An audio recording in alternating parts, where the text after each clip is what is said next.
Bligh is a complex man who has had his character somewhat sullied through the novels of Charles Nordhoff and James Norman Hall, as well as the two Hollywood tellings of these two famous novelists' version of the tale. However, the truth behind the life of this extraordinary seaman can only be determined through going back in detail through his family background and career. I have therefore determined to go through original source material, including logbooks, letters and first-hand accounts, to help explain the true facts behind his life. It is a far more interesting than the fiction that has developed, and it is interesting to see quite how many mistakes have crept into the tale, even amongst purported experts, and how his character was even being vilified back in the early 19th century by the likes of John Barrow and the Hayward family, and most notably Lady Diana Belcher. This episode sets about establishing how he came to rise to the rank of Commander of the Bounty. That tale, its famous mutiny, and the successful second breadfruit voyage shall follow in the next episode, while his later career and the rise to the rank of Vice Admiral of the Blue will form the final part. William Bligh was born on the 9th of September 1754, around 1 o'clock in the morning, and was baptised at St Andrew's Church in Plymouth on the 4th of October 1754. The unusual long gap between Bligh's birth and his baptism has long led to speculation that he was actually born in the Cornish parish of St Tudi, some 39 miles away. The Bligh ancestral family was located at the manor of Tinton in St Tudi, and Bligh's father, Francis, had been born there in 1721. Indeed, Bligh himself states in later life that he hailed from this small village and was a proud Cornishman. Bligh's grandfather has a memorial still visible on the outside wall of the church to this day. What is certain is that William's father was serving as a customs officer in the busy naval port of Plymouth, and that Bligh hailed from a well-connected military family with two elder cousins, Richard Rodney Bligh and John Bligh, acting as senior naval officers, and an earlier ancestor, an army general. The common misconception that William was not a gentleman can therefore be quickly dismissed. Bligh's mother, Jane Pierce, whose maiden name had been Balsam, was a widow when she had married Francis in St Andrew's Church, Plymouth, on the 3rd of November 1753. William was the couple's only child, although he had an older stepsister, Catherine, from his mother's former marriage, who was herself to marry a ship's surgeon, John Bond. It was through the Bond family connection that Bligh looks likely to have earned his first posting in the Navy in the final year of the 7 Years' War against France, as John Bond was serving on the Plymouth-based ship of the line HMS Monmouth. Monmouth was an elderly 64-gun third rate that had been launched in Plymouth Dockyard back in 1742. The ship is most famous for capturing the French battleship, the 80-gun Foudroyant, in 1758. In July 1762, the Monmouth was fitting out in Devonport Dockyard at the start of her commission. Monmouth's captain at the time, according to the logbook that commences on the very day Bligh signs aboard, the 1st of July 1762, was a Captain John Storr, Esquire. Captain Storr was an experienced commander, having made post back in 1748. He had commanded the 70-gun HMS Revenge at both the battles of Cartagena and with Admiral Hawke at the daring victory at Quiberon Bay. He was to die a rear admiral in 1783, and his memorial you see here is in Westminster Abbey. Some commentators, notably George Mackiness, claim that Bligh's first captain was his father's close friend Keith Stewart. However, Stewart was not to come into William's life until much later on. This is one of many mistakes both scholars and historical novelists have made with regards William Bligh's life. It is these errors over time that make it somewhat of a challenge to establish the true picture, a factor made even more difficult thanks to the loss of archive documents in Plymouth during the Blitz of the Second World War. One thing is certain. It was either through Francis Bligh's customs connections or through his stepbrother-in-law, Monmouth's surgeon, that young William earned his first appointment aboard the Monmouth. Bligh is signed aboard as a captain's servant, while the ship is lashed alongside a hulk in the Hamozer off Plymouth. The first day's account reads, "Light airs with rain employed getting the beer on board the Mary Galley, moored alongside, overhauling the blocks and rigging, unrigged the foremast, got out the upper quarterdeck and forecastle guns, and received on board fresh beef." The ship's master's log also still exists. It gives us another account of William's first day, signed aboard a vessel. John Wilson, the master, writes, "At 1 p.m. was punished a man from the Marmaid with 12 lashes for desertion." This is likely to have been a flogging around the fleet, a terrible punishment, similar to that seen at the start of the 1935 MGM Mutiny on the Bounty film.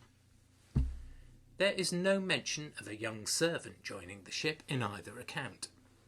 On the 16th of August, Captain Storr is replaced temporarily by Captain Sir Charles Sexton, who joins the ship when the vessel is assigned to the Brest blockade and proceeds to sea.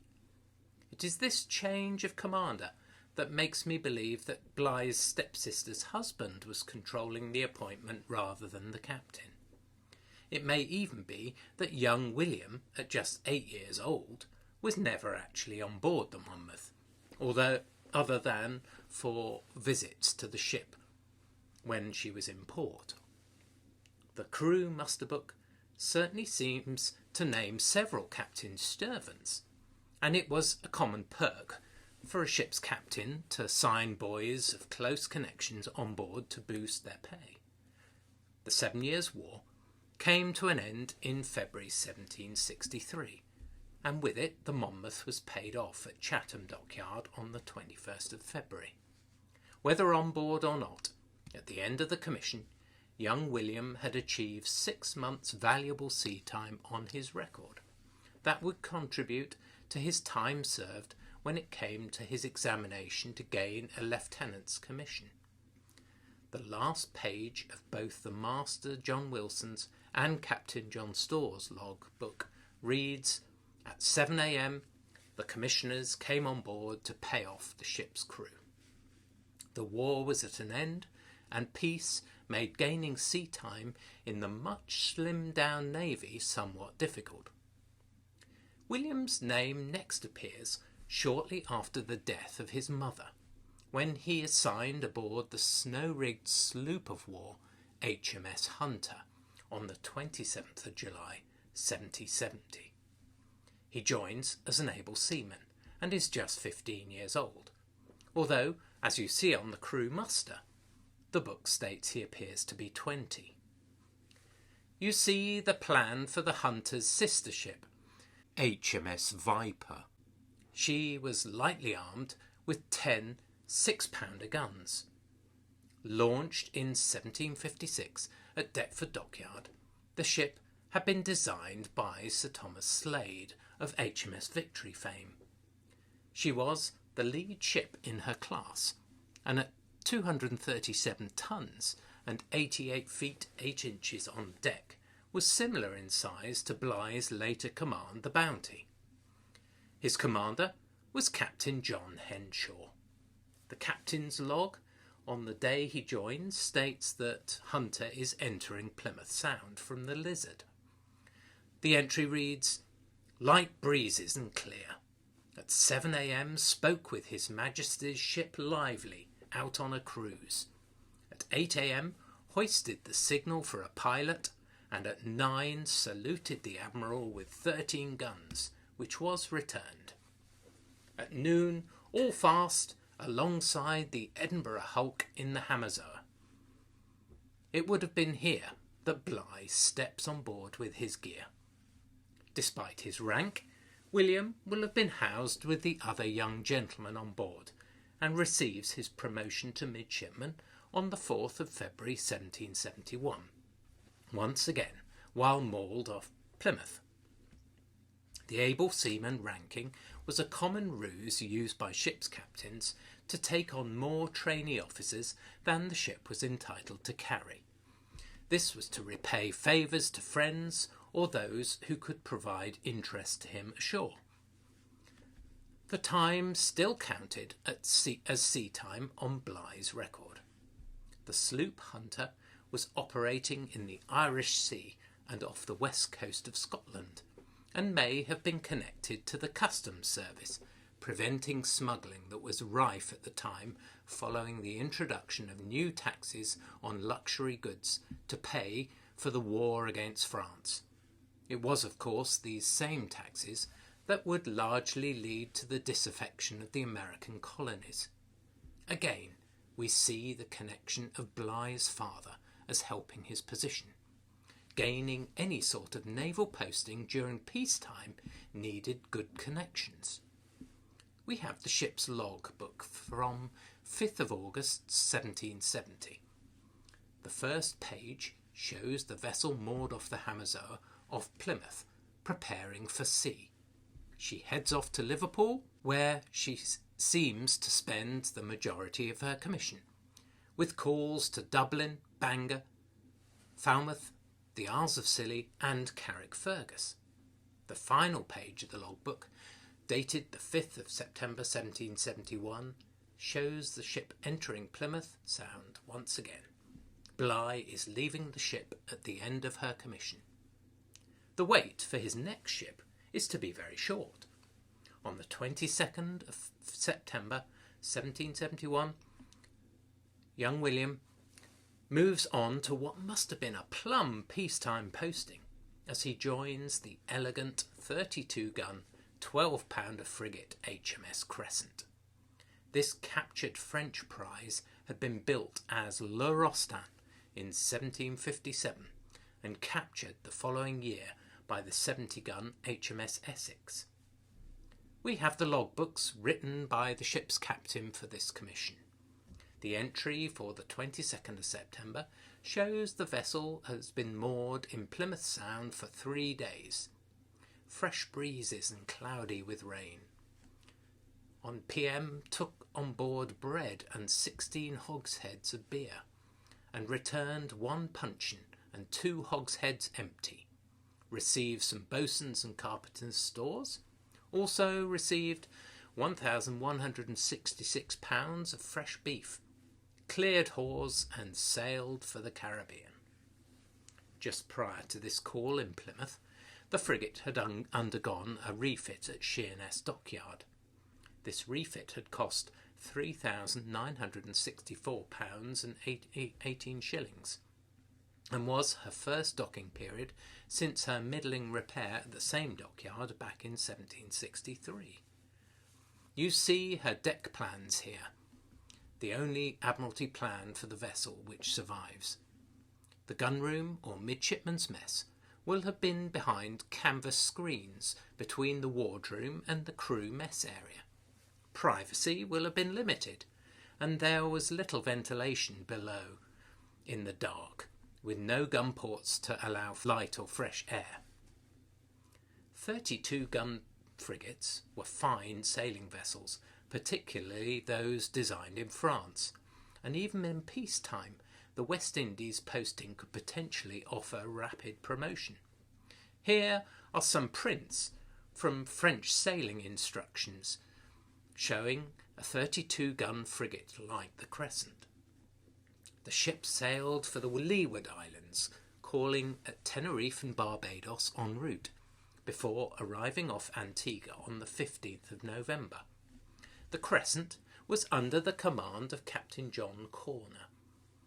He seems to have been a very talented hydrographer, and the National Archive has some documents relating to Crescent's time in the Caribbean.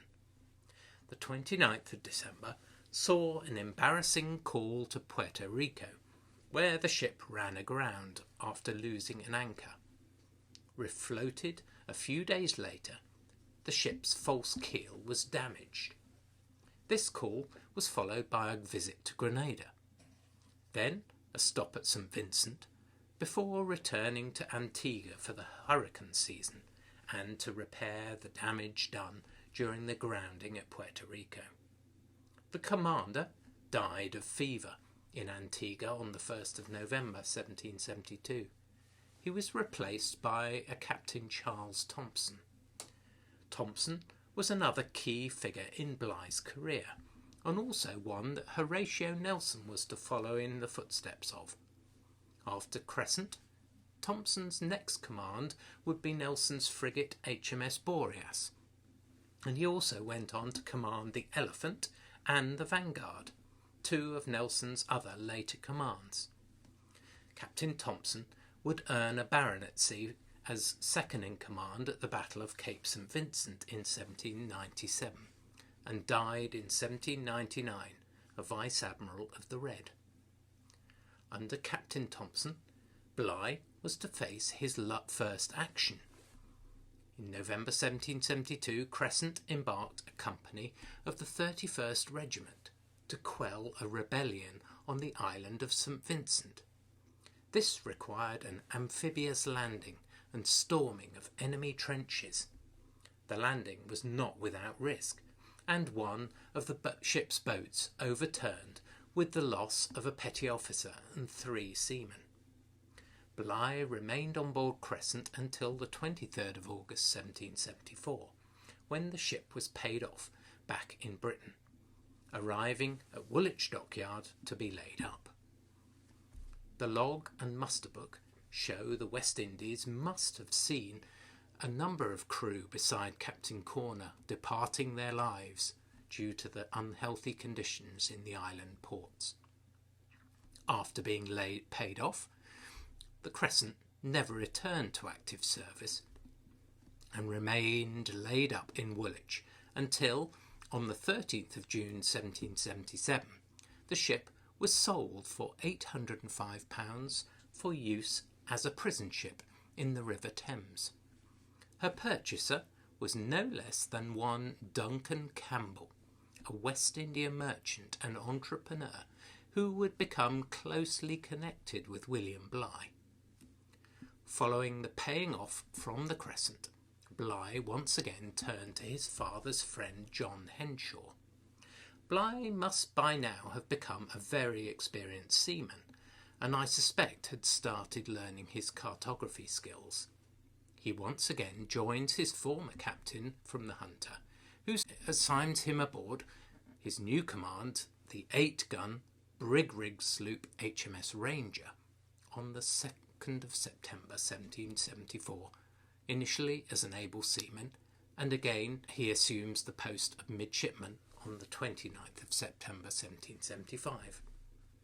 The Ranger was an elegant, if somewhat elderly, little ship, ordered back in 1751 and designed by Pearson Locke, who had had a long career as a master shipwright, first at Plymouth and then taking over at Portsmouth in 1755. The Fly-class sloop was one of Locke's last designs, and he handed the plans to Woolwich Dockyard, where the Ranger was built under the control of the yard's master shipwright Adam Hayes. She was Master Hayes' first build at the yard. She cost the grand sum of £2,467, 11 shillings and 9pence to build, and was launched on the 7th of October 1752. John Henshaw was the brig's 7th captain. Her 4th commander had been one Thomas Paisley, who would go on to command HMS Bellerophon, and also to have her as his flagship at the glorious 1st of June in 1794. Admiral Paisley was also a brother-in-law of Peter Hayward, whose family will have come into Bligh's life during his visits to the Isle of Man on board the Hunter. We have Henshaw's log from July 1775 through to the end of his commission. It starts moored in Douglas Harbour in the Isle of Man. It is likely that during this stop in the town that young William first comes across the Beetham family. The ship spends a long period weatherbound in the port before proceeding to Dublin, Milford Haven and back to Plymouth for refitting. Bligh remains on board until the 17th of March 1776, leaving the ship at the same time as his captain in Plymouth. This is likely to have been the last time Bligh saw Henshaw. The Ranger was Henshaw's last command, and he died in 1780. William's career is about to take a significant shift, as for reasons that remain unclear, he finds himself being given a warrant to serve as a ship's master, and on the 20th of March 1776 he signs on board his next ship. This is particularly strange, as none of his sea time has been listed as acting as a master's mate, which would have been the usual route for a senior midshipman being channelled into a career as a warrant officer rather than as a commissioned officer. Bligh must have had a substantial portfolio of charts from his time in the Irish Sea and the Caribbean, and also shown significant skills as a cartographer and navigator, to have been even considered for such an illustrious post when so young. He is about to join one of the most important voyages in the history of discovery. Captain James Cook has agreed to take on the 22-year-old in the role of Master of HMS Resolution. We know that by this time Bligh had become acquainted with the Beetham family on the Isle of Man, who in turn were connected to the West India merchant and entrepreneur Duncan Campbell. The latter was a known associate of Sir Joseph Banks. Could this have been the influence Bligh needed to secure such a plum posting? Or could Captain Thompson, his commander on the Crescent, be the key? Sadly, documentary evidence is slim, but the connection with Sir Joseph Banks was about to be made, a man who would remain a supporter of Bligh's career throughout the rest of his life. The next 3 months would be hectic in preparing the ship that was fitting out at Deptford Dockyard, alongside her accompanying vessel, HMS Discovery. As Bligh now had sufficient sea time to take his examination for lieutenant, and as he was likely to be away for a long voyage, he took time out from the fitting out to apply to the board of the Admiralty. He passed the exam on the 1st of May 1776. However, no immediate commission was granted, and he remains on board Resolution as a non-commissioned warrant officer, albeit the most senior rank of a non-commissioned officer could obtain, in charge of the safe navigation and day-to-day running of the ship. We should say something about Resolution. Already famous from her first voyage around the world, undertaken between 1772 and 1775. She was built in Whitby at Fishburne's Yard back in 1769 and originally named the Marquis of Granby. Of 461 tons burden and 110 feet on deck, she was a ship-rigged merchantman armed with 12 6-pounder guns. Purchased by the Navy for £4,151 back in November 1771, The ship had initially been renamed the Drake. However, so as not to offend the Spanish, she was renamed Resolution. After her return from Cook's second voyage in July 1775, the ship was laid up in the Thames before being recommissioned in February 1776. In June 1776, she completed her refit at Deptford and proceeded to sea, with a last call at Plymouth. The ship left England on the 12th of July, with her accompanying vessel, HMS Discovery, following on 3 weeks later, after Captain Charles Clark was delayed in London. After calling at Tenerife and Cape Town, the two ships sail on to Tasmania, calling at Adventure Bay for wood and water. The next stop was Queen Charlotte Sound in New Zealand, where the ships again refitted for the voyage to Tonga and Tahiti, where Cook was returning Omai, who had travelled back on Resolution to England on the second voyage. Mai was left at Huahine. Cook was to stay nearly 4 months around Polynesia. On the way past, the two ships passed through the Austral Islands, with Bligh carefully charting the island of Tubuai, which was to become a temporary home for the mutineers on the Bounty some years later. Leaving Tahiti on the 7th of December 1777, the ships headed northeast and fell in with the islands of Hawaii in January 1778. Again, much of the surveying around the islands is undertaken by Bligh. Cook named the islands the Sandwich Islands after his patron and sailed on to the American coast, making landfall at Cape Foulweather on the 6th of March. The ships then travelled up the coast to Nootka Sound, where Cook named an island Bligh Island after the ship's sailing master. After this discovery, the two ships proceeded all the way up the coast to the Bering Sea. In May 1778, Bligh was instructed to survey Prince William Sound, initially named Sandwich Sound.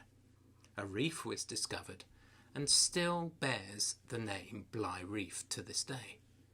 It was on this same reef that the oil tanker Exxon Valdez grounded, resulting in one of the most famous oil spills in modern history.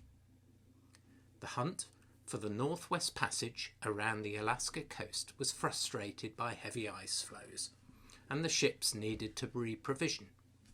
Cook took the decision to return to the Sandwich Islands. On the return to Hawaii, Bligh once again put his charting skills to good use in drawing charts of Kealakekua Bay.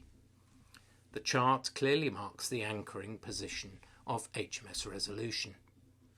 We can also trace the final footsteps of Captain Cook, as the enforced return to the bay due to a damage to the ship's foremast after such a promising initial visit descended into violence, following a series of serious thefts of the ship's equipment. Again, over time, historians, including Richard Howe, have wrongly attributed a possible cause for Cook's death to Bligh, when he was actually on the deck of Resolution at the time of the islanders' attack. He watched the events through a telescope.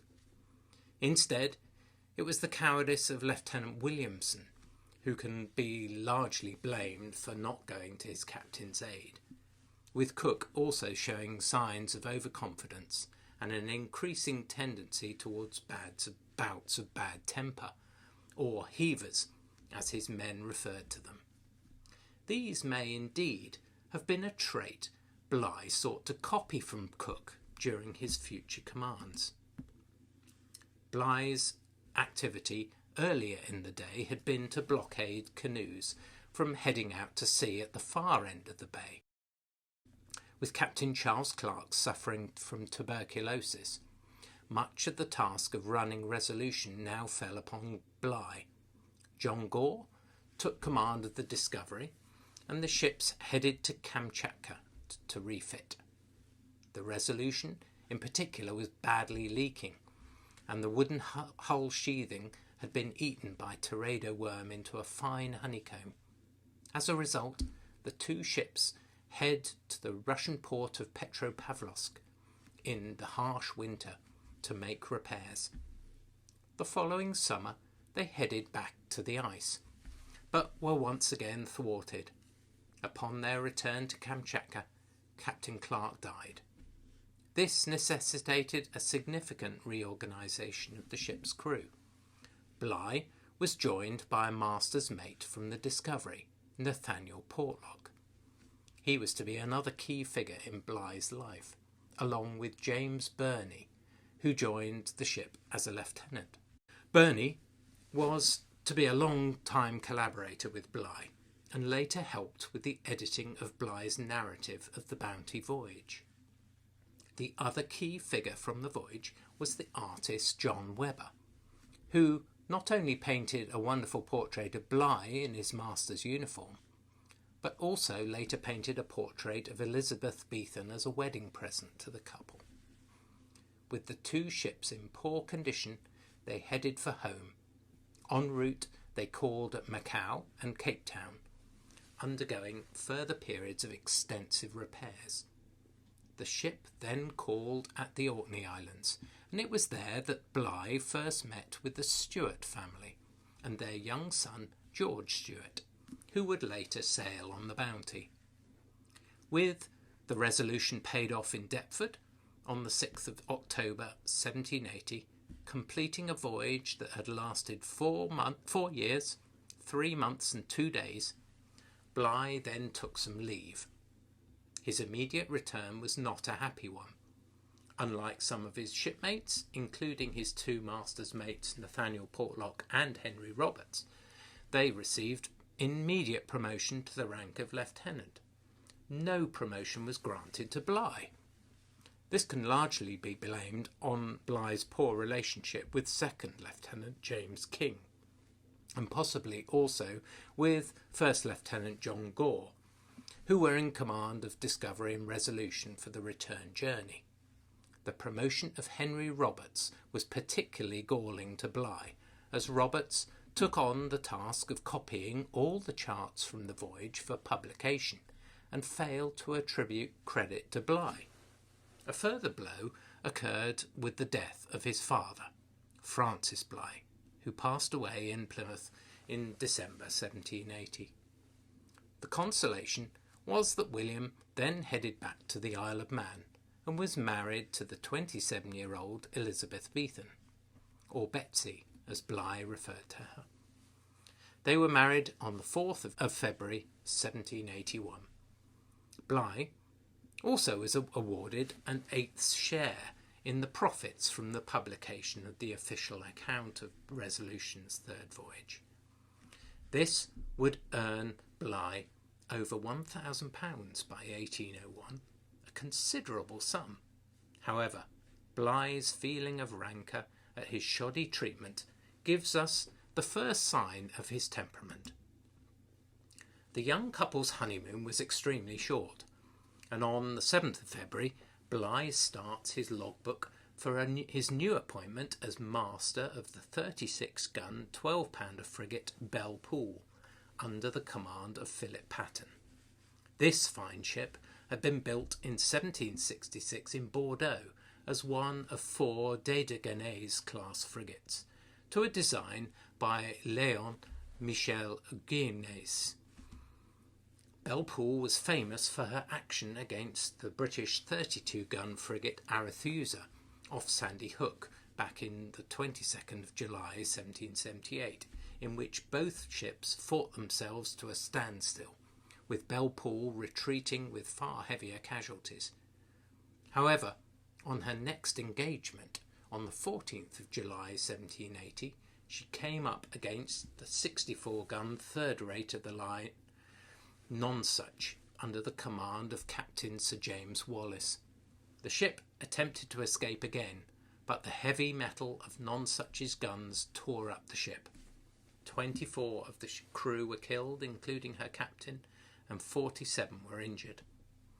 Belpool was purchased into the service and refitted and coppered at Plymouth. The repairs from the battle took several months, with Bligh joining the ship 2 months before work was completed.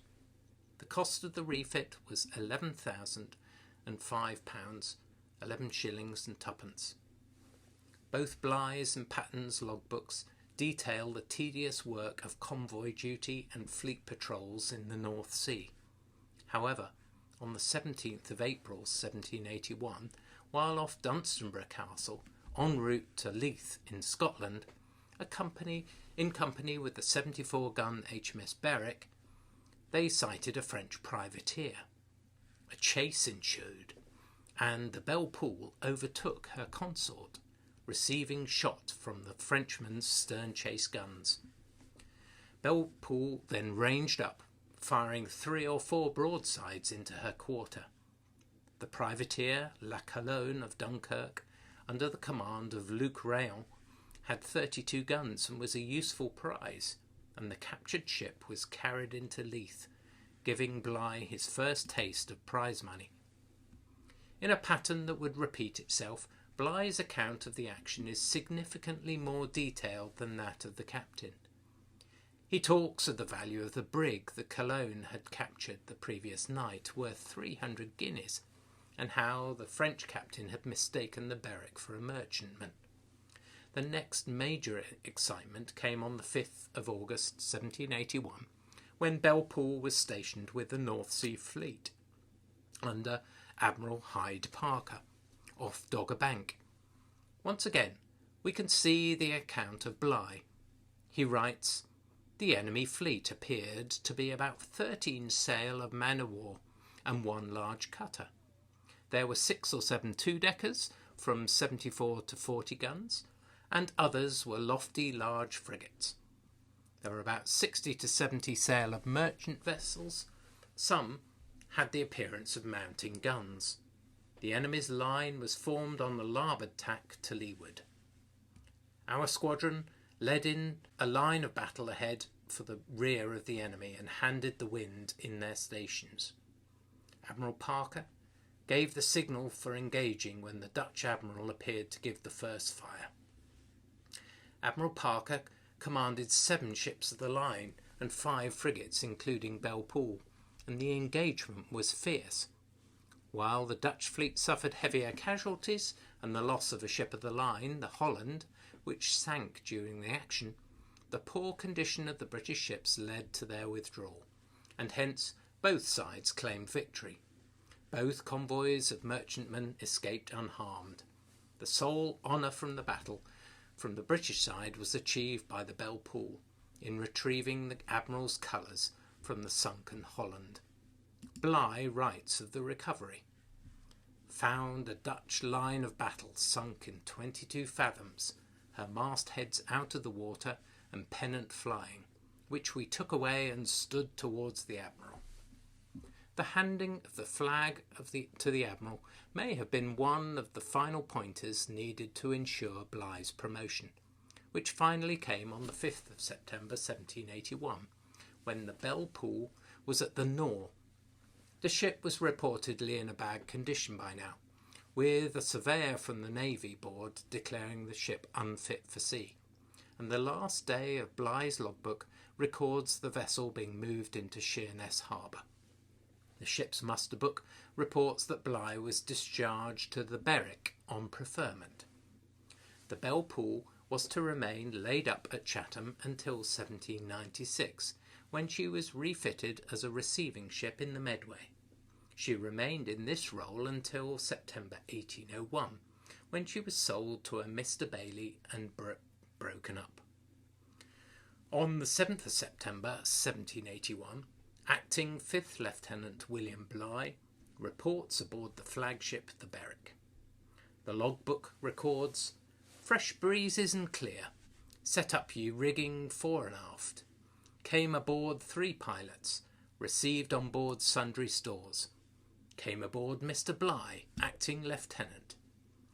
Admiral Parker had handed over command of the fleet to Commodore Keith Stewart, who was a distant relative of Bligh's wife Elizabeth, and if George Macinnes is to be believed, a former friend of Bligh's father.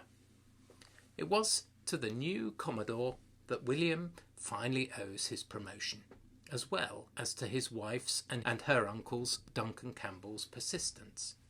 The latter was fast turning out to be Bligh's key patron.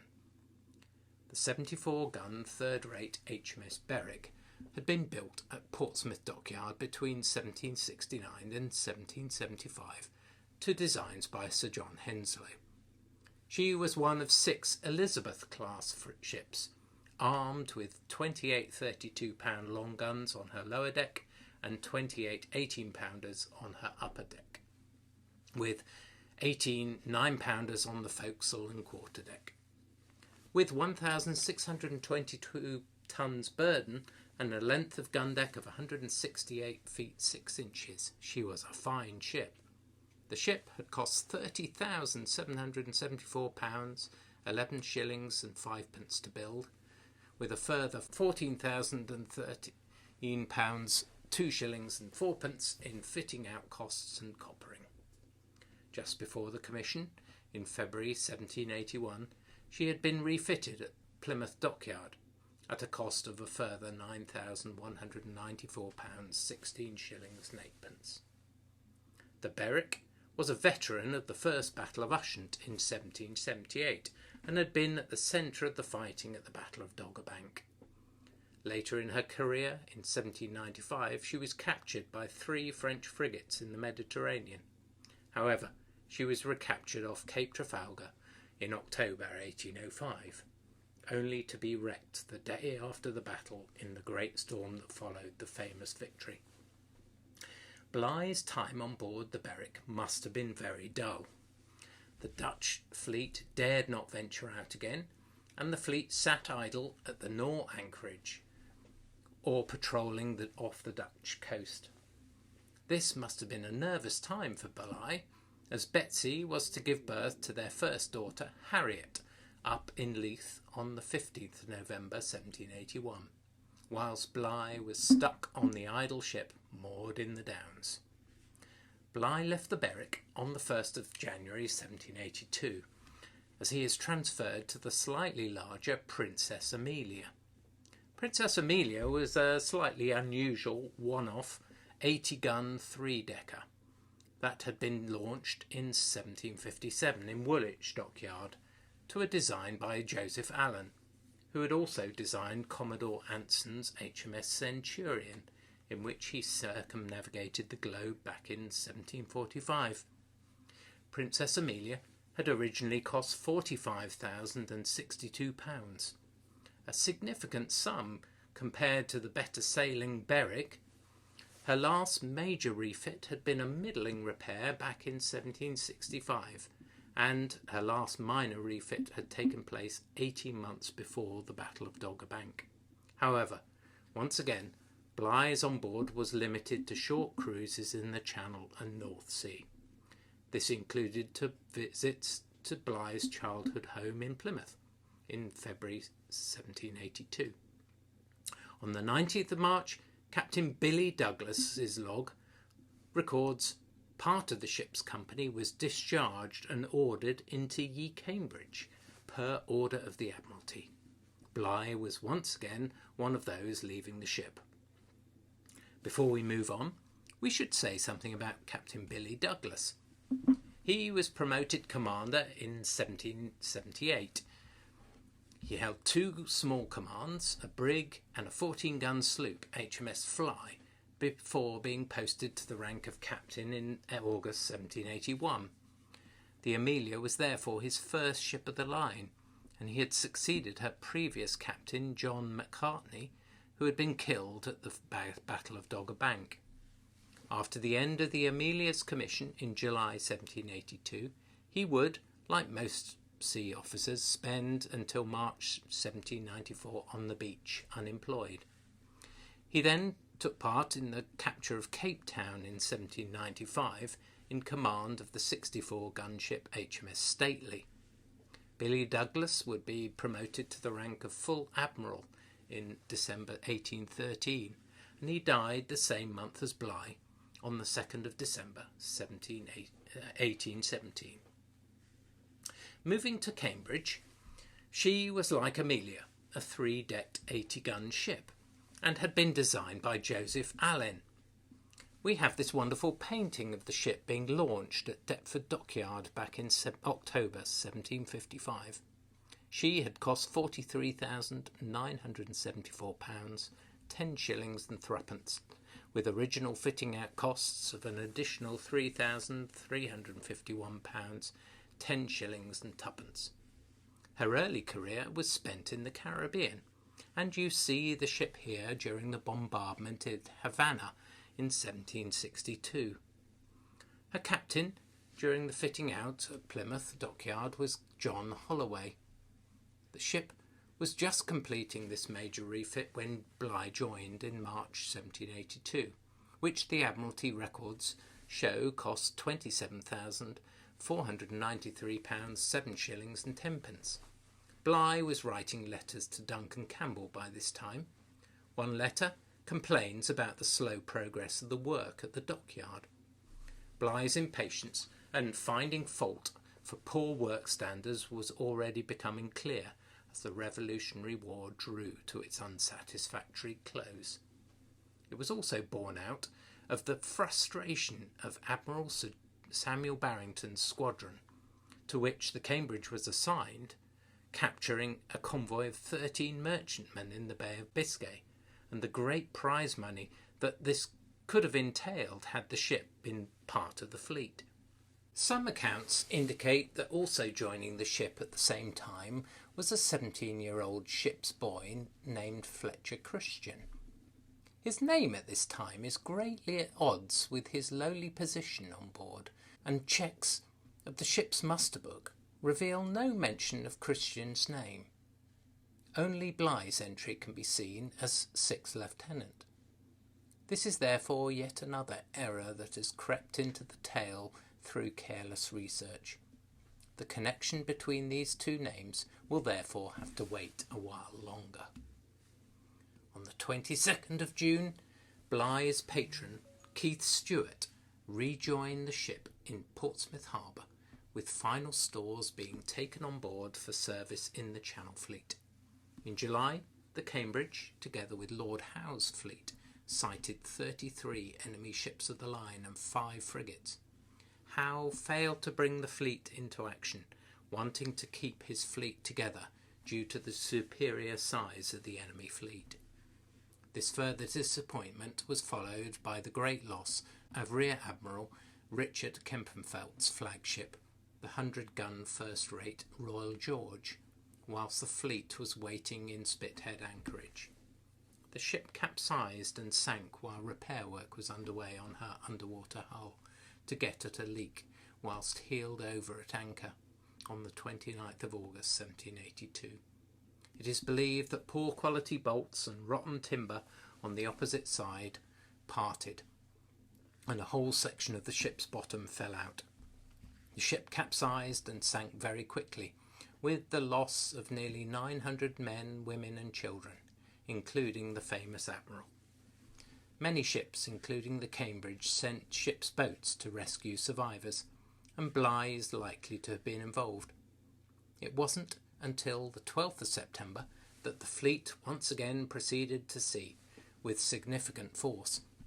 Lord Howe was sailing in HMS Victory with 32 ships of the line and 12 frigates escorting a convoy of 102 merchantmen, bound for the relief of Gibraltar. This convoy had increased to a total of 176 ships in company by the 14th of September. The management of such a huge fleet of sailing ships, all with different sailing qualities, was difficult, with the slow speed of the fleet also hampered by poor weather. The approach to Gibraltar went well, but the fleet of merchantmen misjudged the tides in the straits and was swept past Gibraltar.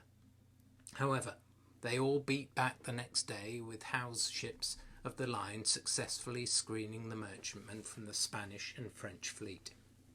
With all the merchantmen safely berthed in Gibraltar, Howe sought out the combined fleet and on the 20th of October, action was joined between the two great fleets. The Allied fleet fielded 45 ships of the line against Howe's 32 ships. The log of Cambridge records a fierce action in the evening, commencing at 5:30 p.m, with Cambridge joining the fight at 6 p.m. However, at 10:30 at night, the Allied fleet withdrew. Cambridge's log records 3 men killed and 7 wounded, with 2 guns dismounted, and the sails and rigging were damaged. The quarterdeck and poop received shot, with the ship's binnacle being smashed and the stern lanterns destroyed. Howe retired back to Plymouth, and Bligh and the Cambridge were to remain at anchor for the rest of the year. With peace signed in January 1783, Bligh was paid off, with the Cambridge being placed into ordinary and paid off in April. The ship was to spend the next few months being refitted for service in the Caribbean before being converted into a receiving ship and guard ship in Plymouth for the duration of the French Revolutionary Wars. Her last commission was to be in 1801 as flagship for another figure closely connected to the Bligh story, Vice Admiral Sir Thomas Pasley. The ship was finally sold and broken up in 1808. After leaving the Cambridge, Bligh's financial situation was not good, and he returned to his wife in Douglas, the Isle of Man. Duncan Campbell offered him employment in the merchant service, and on the 4th of June 1783 grants Bligh a £40 advance on his future salary. However, it took until July to receive permission from the Admiralty, and on the 12th of September we see his appointment as commander of the 350-ton West Indiaman, the Lynx. This ship operated on the London to Jamaica trade and was to load coal in Newcastle for a voyage out to the islands. The ship had been first built in Blackwall in 1778 and had been purchased initially as a sloop of war by the Navy. However, Campbell had purchased her in 1782 from the Navy and had her copper sheathed. The vessel had 3 full decks as well as a hold for cargo storage, and was classed at Lloyd's of London as of A1 condition. Campbell had paid the Admiralty £2,200 for the ship. We should say a bit more about Duncan Campbell. Born in 1726 and educated at Glasgow University, after a short career in the Royal Navy, he had become a successful merchant in the West Indies. He married Rebecca, the daughter of Dugald Campbell of Salt Springs in Jamaica in 1753, and through her family acquired substantial property. Duncan's sister had married Richard Beethan, Elizabeth Bligh's father. In 1776, Duncan Campbell had been appointed the first superintendent of prison hulks off Woolwich, a post which blossomed with the ending of the transportation to the American colonies after the end of the American War of Independence. At the same time, Campbell operated a substantial fleet of merchant ships. These struggled with the fluctuations of the freight market, and the loss of his trade in transporting convicts to Virginia in 1777, a partnership he had as a joint venture with the merchant John Stewart. This loss created regular cash flow issues. In 1782 alone, Campbell faced a loss of £4,000 during the year from his shipping activities, with the loss of his ship Orange Bay in a hurricane while at anchor off Port Royal, and the capture of his vessel the Salt Spring, proving major problems to his shipping investment portfolio. Through his connections with Joseph Banks and the West India merchants, Campbell was a strong lobbyist for the introduction of the Botany Bay convict colony.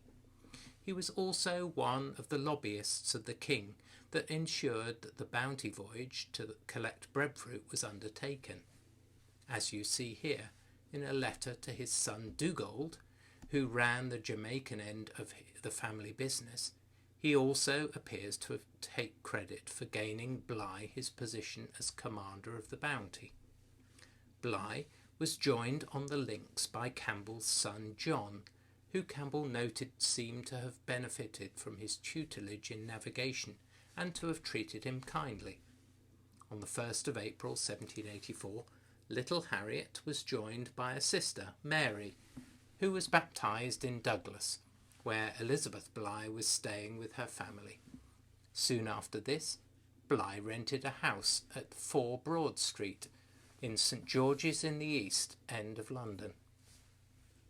It was here that his third daughter Elizabeth was born in March 1786.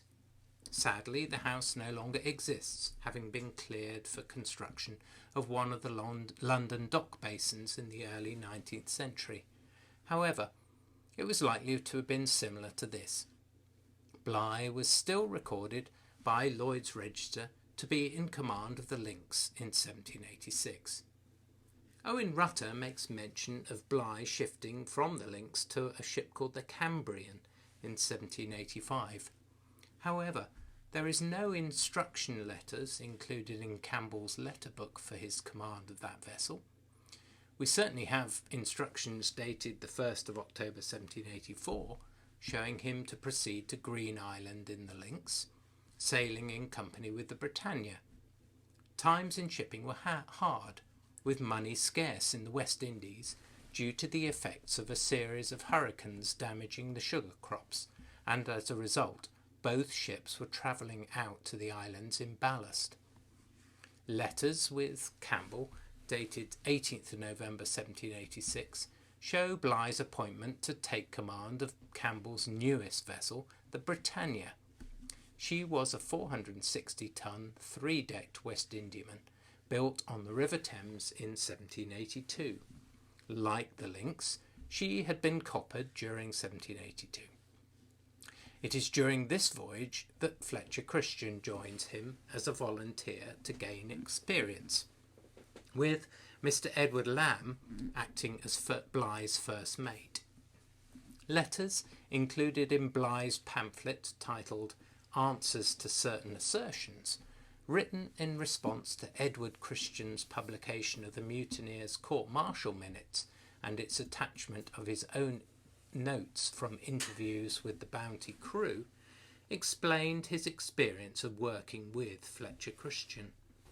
Edward Lamb details that Christian was signed aboard the Britannia not as second mate, but as the gunner, although he was requested to be treated as an officer by Bligh. What is clear from Lamb's letter and from the accounts of the sailmaker Lawrence Lebogue is that the two men had become close friends. They were dining together every other day, and Bligh, as he had done with Duncan Campbell's son John, spent time teaching Christian navigation and drawing. Bligh's salary at this time was around £600 per year, far above a lieutenant's pay of just £73 per day in the Navy, and half that if he had been on half pay. On Britannia, he completed 2 voyages to the West Indies, returning to England on the 5th of August 1787 to find a letter from Sir Joseph Banks waiting for him. A new command and a return to the Royal Navy awaits. This well-known story will be the subject of our next tale. However, before we do so, it is very interesting to note that Duncan Campbell not only appears to have been pushing Joseph Banks and the Admiralty to take Bligh as the mission commander to transport the breadfruit from Tahiti to the West Indies, but also to have been pushing the Admiralty to accept Bligh's former command, the Lynx, as the most suitable candidate for the voyage. Times were very hard in the merchant shipping market at this time, and both the Lynx and the ship eventually chosen for the role, the small 230-ton merchantman the Bethia, were laid up at the time without employment. You see here the letter written to the Admiralty offering links for sale for £2,200. This letter offers a tantalising what-if. The larger sloop could have justified the post of master and commander, and offered far more space for both plants and crew, both significant factors that impacted the eventual voyage. However, Duncan Campbell did, it seemed, succeed in his choice of leader for this expedition. I do hope you will join me for our next instalment soon, which will follow the exciting events of the two breadfruit voyages. Thanks for listening.